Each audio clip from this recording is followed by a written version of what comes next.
Bonjour à tous, c'est Michel Destruel et je vous souhaite à tous la bienvenue. Et aujourd'hui, je suis vraiment très content d'accueillir une de mes élèves d'ailleurs, Rima Mzeamadi, Mze qui veut dire en africain, si je ne dis pas de bêtises, et c'est toi qui me l'as appris, donc je vais le dire quand même, j'ai appris un truc là, qui veut dire grand, qui veut dire grande. Et oui, en effet, ce soir, j'accueille une très grande leader de marketing de réseau. C'est un plaisir pour moi, Rima, de faire cette entrevue avec toi.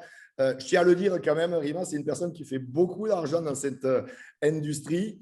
Elle vit, on peut le dire, vit à Marseille, le Sud-Est. On est cousins, les Toulousains et les Marseillais. Et c'est vraiment un plaisir pour moi de t'accueillir. Donc, tout d'abord, Rima, comment vas-tu? Eh bien, écoute, je vais très, très bien. Merci beaucoup pour l'invitation. C'est un plaisir pour moi, c'est un honneur pour moi de te recevoir. Je suis sûr que cette entrevue va parler à beaucoup de gens. Et puis, on peut le dire, c'est tombé pile poil. Aujourd'hui, c'est la journée de la femme. Alors, quand ils vont voir l'interview, ce ne sera pas la journée de la femme, mais sachez qu'aujourd'hui, c'est la journée de la femme. Et on est en train de faire cette entrevue, donc c'est exceptionnel. Et je pense que tu représentes vraiment les femmes et les femmes d'affaires. Et donc, vraiment, bienvenue. Et alors, je voudrais que tu me racontes un petit peu ton histoire avant de te lancer à le marketing de réseau, s'il te plaît. Alors bon, déjà à la base, je suis de Marseille, donc on a parlé de Marseille. Moi, j'ai envie de le souligner.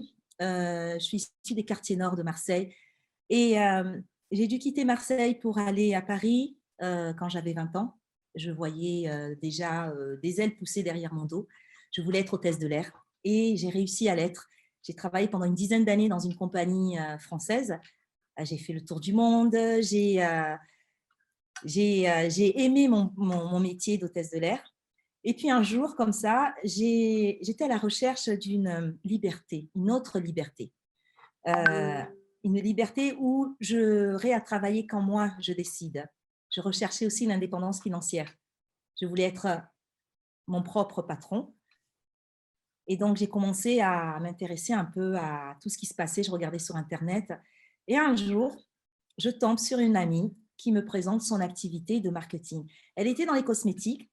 Alors, je l'ai suivie sur ses pas pendant quelques mois. Mais aussitôt, j'ai fait le choix de rejoindre tout ce qui était marketing digital. Donc, sans réel produit physique. Et j'ai pris goût.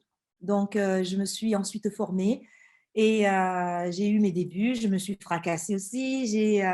Le parcours logique d'un leader. Le parcours logique d'un leader. Ça fait combien de temps que tu es dans le marketing de réseau là?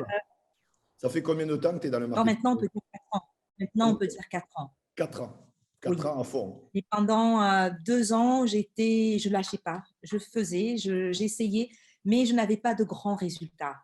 Mais bon, finalement, un jour, j'ai eu un déclic comme ça. Je suis tombée sur une compagnie qui… alors, je ne sais pas si c'est peut-être le fait d'avoir tellement répété, et puis à la fin, on a quelques bases et on a l'impression que ce n'est pas que c'est facile, mais c'est faisable. Alors qu'auparavant, je vivais avec la peur où je me disais, je ne vais pas pouvoir y arriver, c'est compliqué, il y a des leaders dans cette compagnie qui sont plus grands, qui sont plus forts, je vais me faire écraser, etc. Mais quand on a compris comment ça marche, on se dit, pourquoi pas moi? Et donc, j'ai foncé, j'ai décidé de me former aussi. C'est ça qui m'a permis aussi de décoller, d'avoir d'excellents résultats. Je me suis formée, j'ai acheté des livres, j'ai écouté des livres audio et puis je me suis fait coacher, mais aussi, quand je vous dis je me suis fait coacher, c'est à la fois le Spartacus, Michel Destruel et aussi d'autres coachings que je prenais à l'extérieur pour me conditionner à la réussite. Ouais, donc, développement personnel à fond, conditionnement à fond. Tu lis beaucoup en termes de livres ou tu es plus livre audio ou livre papier ou les deux? Alors, un peu les deux, à savoir que, il y a… alors, j'avais justement quelques livres. Ah bien, fais-moi ton top 3, là. Fais-moi ton top 3 des bouquins. Oh.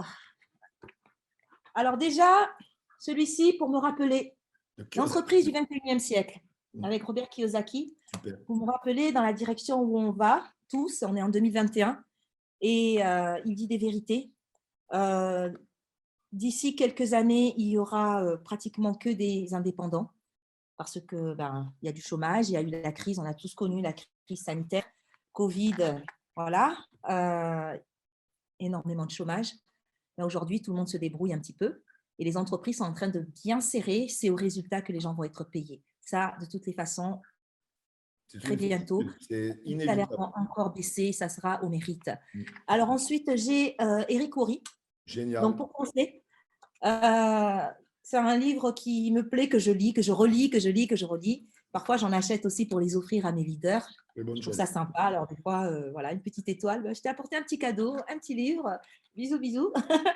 Mais Et il vaut mieux, c'est un beau cadeau. Je veux dire, apprendre ce métier, il y a pas, je veux dire, comme cadeau, c'est un très beau cadeau, offrir un livre pour apprendre à comment développer. Donc, c'est une bonne idée. ah oui, bien sûr. Au moins, on pourra, tout ce qui rentrera dans la tête, on ne pourra pas te le reprendre. Donc, Exactement. c'est un bon cadeau.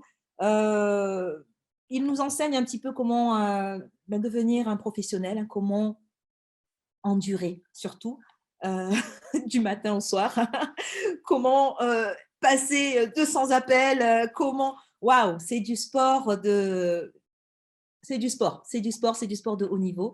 Il faut aimer, mais c'est ludique. Et puis, Anthony Robbins.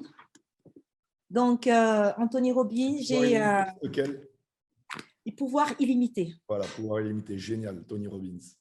Voilà, donc pas à pas. Donc c'est un livre qui m'accompagne, que je lis, que je surligne, que je revois encore. Et il m'a emmené vers la spiritualité. C'est grâce à lui que j'ai commencé à faire un travail sur moi-même. J'étais de base quelqu'un de très joyeux, très avenant vers les gens, mais je manquais une confiance en moi et je manquais de concentration. Aujourd'hui, j'arrive Tu à me partais dans tous concentrer. les sens, Je partais dans tous les sens, j'étais dans l'excitation. Bon, et grâce à ça, je me suis recentrée. mais tu as fait un Euh, travail sur toi-même, hein, c'est bien. j'ai fait un travail sur moi-même. J'ai fait aussi du coaching avec un très grand coach, Manier Sam, Ah, pour Manu, apprendre tout je ce qui connais. est euh, système alignement neuro-émotionnel, l'alignement, les vibrations. J'ai découvert en fait qui j'étais. Et, euh, et ça m'a donné une confiance en moi, évidemment, et les résultats aussi que j'ai eus au courant de l'année 2020. Parce que j'ai foncé, je n'arrêtais pas, j'y allais, je n'avais peur de rien. J'étais partie comme ça et ça a apporté ses résultats. Ah ben, on l'a vu, on l'a vu, on a vu beaucoup, beaucoup d'argent en 2020. Je peux confirmer vraiment, super boulot en tout cas. Alors, justement, dis-moi un peu, c'est quoi que ton état d'esprit au quotidien que tu adoptes? Au quotidien, vraiment, c'est quoi ton état d'esprit? Alors, j'essaie de me conditionner dès le départ quand je me lève. OK. Déjà pour enlever la peur du jugement, parce que bon, j'ai appris à vivre avec. On entend de tout et de rien quand on est dans une industrie comme le marketing de réseau. Et dès le départ, je me fixe aussi des objectifs pour la journée. Avec, j'ai des enfants en plus, j'en ai un qui va à l'école en primaire et une qui va au collège et j'ai deux grands enfants aussi. Donc, 4 enfants Euh, au total. donc, quatre Alors, enfants, qu'est-ce que deux… tu réponds aux dames qui vont regarder cette interview et qui disent: oui, mais moi j'ai les enfants à m'occuper, je ne peux pas développer. Dis-moi, s'il te plaît, qu'est-ce que tu leur répondrais à ça? Eh ben, c'est pour ça qu'il va falloir travailler, pour s'occuper des enfants demain. Exactement. Parce que c'est ma force. Quand je vois mes enfants, je me dis, j'ai pas le droit de baisser les bras. Je n'ai pas le droit. J'ai un devoir de résultat. Éducation, matériel et fournir tout ce dont ils ont besoin. En tant que maman, je n'ai pas d'autre solution. D'ailleurs, tous les mamans cherchent des solutions pour les enfants. Donc, c'est une solution pour nous de pouvoir rester à la maison, de travailler depuis chez nous, d'aller chercher l'enfant à l'école et manger le midi à la maison sans manger à la cantine. Et puis surtout, de pouvoir leur offrir des vacances, ce qui était un peu compliqué avant, soit parce que le budget était réduit, soit parce que ça n'allait pas avec la période de contrat de travail et les vacances. Aujourd'hui, on a la possibilité dans ce métier de pouvoir partir en vacances avec ses enfants tout en travaillant, sans que ça ne gêne quoi que ce soit. Alors, tu as dit quelque chose qui m'a vraiment parlé, c'est que tu viens à la base des quartiers nord de Marseille. Et Ouais. on ne va pas se mentir, tu sais comment c'est, les médias, les ci, les là, les gens, qu'est-ce qu'ils disent sur les quartiers nord de Marseille. Bon, c'est souvent très, très, très Négatif, caricaturé. Mais bien sûr. j'ai envie de dire, tu es la preuve vivante, tu es un exemple parmi d'autres, certainement, que ce n'est pas parce qu'on vient des quartiers nord de Marseille que quelque part on est blacklisté qu'on ne peut pas y arriver. La preuve, tu y arrives. Et qu'est-ce que j'aimerais que tu dises un petit mot par rapport à ça, ça m'intéresse Alors, vraiment. par rapport à ça, on est très nombreux des quartiers nord, de ma génération. Donc, je vais avoir 44 ans. Nous sommes en 2021. Donc, nous sommes très nombreux issus de ces quartiers à avoir fait des grandes choses. Les médias, évidemment, quand ils ont besoin de se mettre quelque chose sous la dent, euh, ils cherchent des émotions, des sensations. C'est vrai que Marseille est une grande ville. Il y a des quartiers où c'est moins gai, hein, où on sent vraiment qu'il y a le chômage. Il y a beaucoup de communautés, mais bon, c'est le système qui est fait comme ça. C'est les logements qui sont comme étrangement au même endroit. Et donc, il fait que certaines personnes, certaines communautés se retrouvent tous ensemble. Maintenant, il n'y a pas que… moi, j'y retourne très souvent, même malgré que je suis à Marseille, je vais très souvent dans les quartiers nord pour revoir des amis, pour rencontrer des nouveaux leaders aussi. Il n'y a presque plus personne aujourd'hui de ma génération qui est restée dans les quartiers nord. Ils sont tous partis, ils ont réussi leur vie, ils ont déménagé, etc. Mais cela ne veut rien dire. Ce n'est pas parce que tu es né dans un quartier qu'on peut appeler défavorisé que tu ne vas pas réussir. Ce n'est pas parce que tu es né à Marseille que tu n'as pas le droit d'aller à Paris et de réussir. Moi, j'ai osé quitter Marseille à l'âge de 20 ans, pendant que tout le monde disait Paris, il ne fait pas beau. Marseille, il fait chaud. Marseille, c'est la famille. Marseille, c'est les amis. À Paris, il n'y a personne. Eh bien, moi, parce que je voulais réussir, que j'ai quitté la ville. Donc, moi, ce que j'aurais à dire pour toutes les personnes qui vivent dans des quartiers difficiles, ou pas forcément des quartiers difficiles, parce qu'on peut habiter dans un quartier sans problème et avoir une vie difficile. Donc, il faut juste sortir de là où vous êtes, de votre zone de confort, pour aller chercher dont vous cherchez. Vous finirez par trouver soit quelqu'un sur votre chemin qui va vous guider, ou soit quelqu'un qui fait déjà ce que vous voulez faire. Donc, trouver sa mission.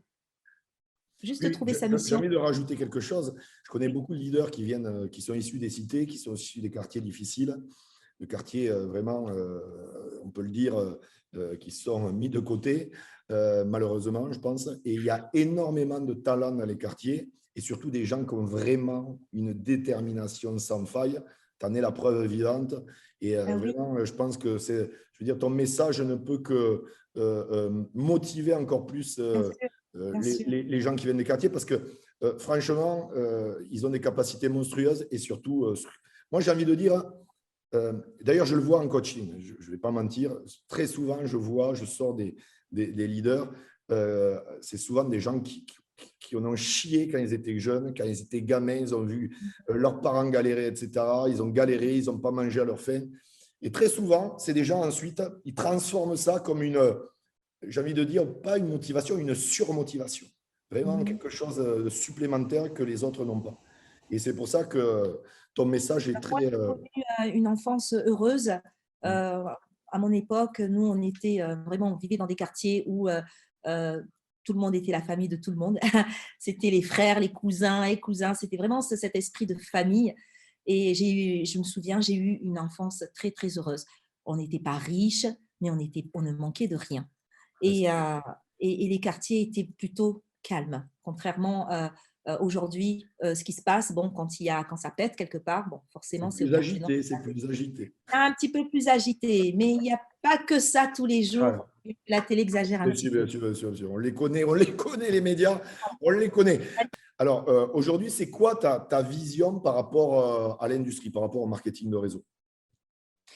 Alors moi, je pense qu'il y a de l'avenir. Il y a de l'avenir dans ce domaine, que ça soit dans l'immobilier, que ça soit dans des produits physiques ou pas. tout sera du bouche à oreille, Mm. tout sera par commission.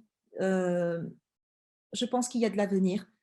Je pense toutes les personnes qui sont un peu sceptiques et qui voient de mauvais œil cette industrie, ce métier, qui devraient un peu se pencher, regarder un petit peu ce qu'ils pourraient eux aussi gagner là-dessus, ou comprendre, ne serait-ce que comprendre ce métier, parce que c'est vraiment un métier, hein, même si C'est un j'ai véritable métier. tendance à dire que c'est un style de vie et que je n'ai pas l'impression de travailler, mais c'est quand même un métier, c'est un travail Exactement. sur soi, un travail de résultat aussi, parce qu'on ne devient pas leader parce qu'on a une équipe, c'est parce qu'on sort des leaders aussi de nos équipes. Exactement. Donc, il y a un travail où on se challenge, se dit combien de leaders je vais sortir, combien de gens je vais ramasser. Quand je dis ramasser, c'est vraiment des gens qu'on trouve dans des situations vraiment chaotiques et qu'on se dit, tiens, mon challenge, ça serait que cette personne trouve confiance. Et ça, il m'est arrivé très souvent, c'est des situations comme ça, et ça fait plaisir Ah quand ouais, ça tu fait prends plaisir. la personne, tu dis, tu vas y arriver, je sais ce que tu ressens, je sais que tu as perdu confiance, je sais que tu as tout perdu, mais écoute-moi, fais-moi confiance et je vais t'aider. La plus Tu n'es belle des pas récompenses, justement, c'est ce que tu dis, c'est de voir les gens que tu aides réussir. Je pense que c'est même plus gratifiant que pour soi-même. quand tu rencontres des gens qui t'en serrent dans les bras et qui te... Et c'est un milieu aussi où il y a beaucoup d'amour, hein, parce qu'il y a des échanges. Euh, les gens retrouvent une famille grâce au marketing de réseau. Quand on dit trouver une famille, c'est parce que c'est des gens qui vivaient seuls, qui n'avaient pas d'amis. Et grâce à cette activité, ils se retrouvent à faire des sorties, à assister à des événements, à se faire des amis qui les ressemblent. Et, c'est vraiment super parce que là, on sort du copinage. Là, on a des amis partenaires. On a des femmes qui nous ressemblent, des femmes qui se challengent, des parents, des femmes qui veulent la même chose. Et là, c'est super parce qu'on va tisser des liens, on va devenir des sœurs, on va devenir aussi des amis, mais on va se souder parce qu'on a les mêmes challenges en dehors du travail. On a les familles, on a les enfants, et puis on a le même état d'esprit. Donc, je trouve que vraiment, ça, c'est la plus belle des expériences que j'ai eues. Euh, Moi, je dis aux gens, foncez. Si vous trouvez un business qui vous plaît, qu'on vous dit c'est du marketing, et alors, c'est du marketing. Ça ne veut rien dire, mais ça veut tout Sûr. dire. Ça veut dire que vous allez rencontrer beaucoup de gens. Non, mais Faites-le. en plus, ce que tu dis, c'est vrai, parce que les gens, ils disent, c'est du marketing de réseau, et certains jugent. Mais bon, pourquoi c'est mieux être salarié et galérer toute sa vie pendant 40 ans? C'est fou quand même quand on y pense. Les mecs, ils galèrent pendant 40 ans salariés, se plaignent toute leur vie, mais on dirait que c'est mieux. Non, non, c'est pas mieux, non. C'est pas mieux de galérer à partir du 15 du mois. Moi, je pense que ton message est très clair. D'ailleurs, j'aimerais que tu me parles un peu de ton style de vie aujourd'hui. En tout cas, l'avant-après, parce que tu étais hôtesse de l'air. Moi, j'aime bien dire hôtesse de l'air. Alors, les hôtesses de l'air vont m'en vouloir. Ben, enfin, non, vous n'allez pas m'en vouloir, mais hôtesse de l'air, c'est la vie d'un millionnaire sans argent à la base. Tu voles dans des avions de dingue. Tu peux même être hôtesse de l'air, tu peux être hôtesse de l'air bon, avec tout le monde ou alors en première classe.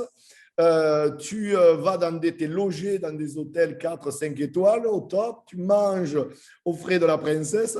C'est là, tu voyages partout dans le monde, c'est la vie de millionnaire, mais sans argent. Bon, alors du coup, là maintenant, tu es passé au stade avec l'argent.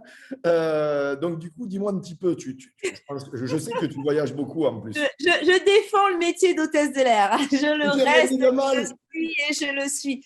On n'est Je pas n'ai pauvre rien quand dit on de est hôtesse mal. de Je l'air. n'ai rien dit de mal sur les hôtesses de l'air. Je Surtout les quand on adore. travaille pour des compagnies françaises aussi, des compagnies européennes, des compagnies qui respectent le temps de travail et la fatigue. Très J'ai dur, très dur gagné comme métier. beaucoup d'argent en étant hôtesse de l'air. Bon, je disais beaucoup d'argent parce que je n'avais pas connu autre. Avant d'être hôtesse de l'air, j'étais réceptionniste dans un hôtel. Ouais. J'étais aussi agent de voyage pour Club Med. Et, C'est des étapes et à chaque fois. voilà. Et en étant hôtesse de l'air, il m'est arrivé d'avoir un salaire à 6 000 euros. C'était bien. Donc, j'étais bien parce que j'avais fait des vols spéciaux, parce que j'avais charbonné, parce que j'ai eu un 13e mois aussi, chose que je n'avais pas Ça ailleurs. n'existait pas, ça, ailleurs. Et, mais bon, on n'est pas pauvre parce que vu qu'on est toujours dans les avions Oui. et quand on n'est pas dans les avions, on est chez nous, ben, l'argent, ben, on en a et on le Oui, dépense. oui, oui, bien sûr, c'est normal. Donc, c'est aussi un bon moyen pour ne pas, quand on est radin, bon, pour ceux qui sont radins, bah, dormir dans un hôtel, dans un palace, de manger auprès de la princesse, une vie de paillettes, on t'ouvre la porte, les gens sont gentils, accès rapide à l'aéroport Ah partout, oui. l'uniforme, le foulard, etc. Tout ça est féminin, c'est waouh, j'ai adoré. Mais j'ai décidé d'arrêter ce métier. Ok. Et alors, ça a été quoi cette décision? C'était pourquoi? J'ai eu un gros challenge dans ma vie personnelle. J'ai perdu le père de mes enfants. Ok. Et puis, j'étais tout en train de me remettre en question et j'avais besoin De nouveaux de challenges, de nouveaux départs. faire. Oui, j'ai eu des gros challenges personnels. Il y a des moments où je touchais même le fond. J'ai eu en fait une vie un peu comme des montagnes russes, des exclamations et puis boum, comme ça, c'était régulier. Et, euh, et puis un jour comme ça, je me suis dit, bon, il faut vraiment que je passe à autre chose, que je tourne la page, que je me refasse une nouvelle vie, mais où c'est que je vais pouvoir vibrer? Voyager, dormir dans des hôtels, gagner de l'argent Ah, quand on y sans a être, goûté, il faut trouver un truc faut passer une étape supérieure et tu l'as trouvé. et sans être hôtesse de l'air. Eh bien, être networker, Voilà. tout Voilà. simplement. Ah, mais ça, c'est le métier qui est parfait. Je suis d'accord avec toi. Moi, avant de faire du marketing de réseau, il faut savoir, j'avais pratiquement pas voyagé. C'est le métier qui a changé ma vie. Ah ben voilà. Eh ben, je continue à voyager euh, quand c'est possible, parce qu'avec les conditions Oui, bien sûr. actuelles, c'est pas évident et ça me manque énormément. Ça me manque énormément. Là, je suis entre quatre murs, mais je sors un peu pour m'aérer dehors, mais Mais tout va rentrer dans bon, l'ordre. Tout va rentrer dans l'ordre positif. vivement, vivement, parce que j'ai une liste de pays à faire. Et chaque mois, j'ai pris l'habitude de partir, même pour 3 jours. On me dit, mais 3 jours, tu ne vas pas être fatiguée. J'ai été hôtesse de l'air, c'est pas grave. Oui, Je oui. dormais dans l'avion et puis une fois sur place, je travaille et je rentre. C'est C'est vite fait, génial. mais au moins je mange sur place, je vois des gens sur place, je danse sur place, je fais la fête sur place, je travaille sur place. Et en 24 heures ou 48 heures, je suis retournée de l'autre côté et je Oui, et suis puis en c'est France. génial parce que tu vois, quand tu es à ce niveau de réussite que tu as, ça, je veux dire, tu prends le billet d'avion du jour au lendemain, je veux dire, tu fais ce que tu veux, tu es libre. C'est la liberté. Moi, je dis que la liberté, il n'y a pas plus beau que ce mot-là, la liberté. Être libre de pouvoir faire ce que tu veux, quand tu le veux, avec qui tu veux. Et ça, c'est génial. J'aimerais Il que faut tu me dises, s'il te dire plaît, oui, vraiment, et là, droit dans les yeux aux gens qui vont nous parler, on va imaginer que tous les gens qui écoutent là, ils seraient dans ton équipe ou vraiment des gens que tu aurais en face de toi et tu aimerais vraiment qu'ils réussissent. J'aimerais que tu leur donnes, allez, 3 conseils vraiment qui te tiennent à cœur pour leur réussite, pour vraiment leur réussite dans cette industrie. déjà, je vais leur dire déjà quand on prend une décision, de ne jamais abandonner, de ne jamais abandonner, peu importe les challenges.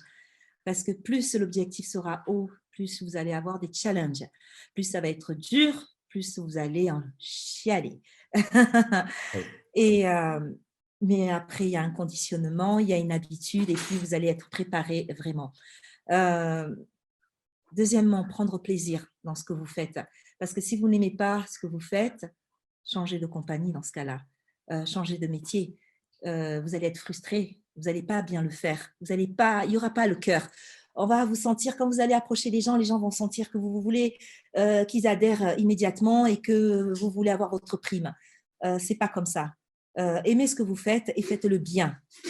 Ensuite, euh, être audacieux. L'audace Grâce. ouvre des portes. Exactement. Alors, souvent, on dit oui, mais ne pas aller ici, c'est pas fait pour vous. Ne pas. Mais qui suis-je pour ne pas l'être? Exact. Alors, je veux l'être. Donc, si vous rêvez d'être dans la cour des grands, eh ben, soyez même petit chez les grands, c'est pas grave. Mais allez-y chez les grands. On sait. Poussez la porte et présentez-vous avec audace. N'ayez peur de l'inconnu. N'ayez pas peur de l'inconnu parce que vous savez, la peur, comme on dit, et les émotions, hein, tu nous l'as prouvé avec la marche sur le feu, la peur n'est qu'une émotion. Exactement. Allez-y. Vous ne savez pas ce que vous ne savez pas. Quand vous pousserez la porte et que vous allez vous présenter et que vous allez tenir ce que vous recherchez, ne lâchez pas. Et soyez têtus. Magnifique message. Et tu en es la preuve vivante puisque tu fonces, tu as poussé la porte et tu as un succès incroyable. Merci Rima vraiment pour cette entrevue. Ça a été un plaisir pour moi vraiment de te recevoir aujourd'hui. J'espère qu'on en refera d'autres parce que j'ai vraiment très apprécié. Je pense qu'il y a beaucoup de gens qui ont apprécié. Vraiment, pour soutenir Rima, mettez un commentaire en dessous. Ça fera toujours plaisir. Likez cette vidéo. Si vous faites partie des équipes de Rima, eh bien, abonnez-vous aussi à ma chaîne. Appuyez sur les notifications pour recevoir en temps réel toutes les vidéos que je sors. En tout cas, Rima, vraiment, du fond du cœur, ça a été un plaisir pour moi aujourd'hui de faire cet échange. Et de toute façon, on se revoit très prochainement à Spartacus. On se revoit très prochainement à Spartacus, Michel. Bravo à toi, vraiment, c'était génial. Bye bye les amis.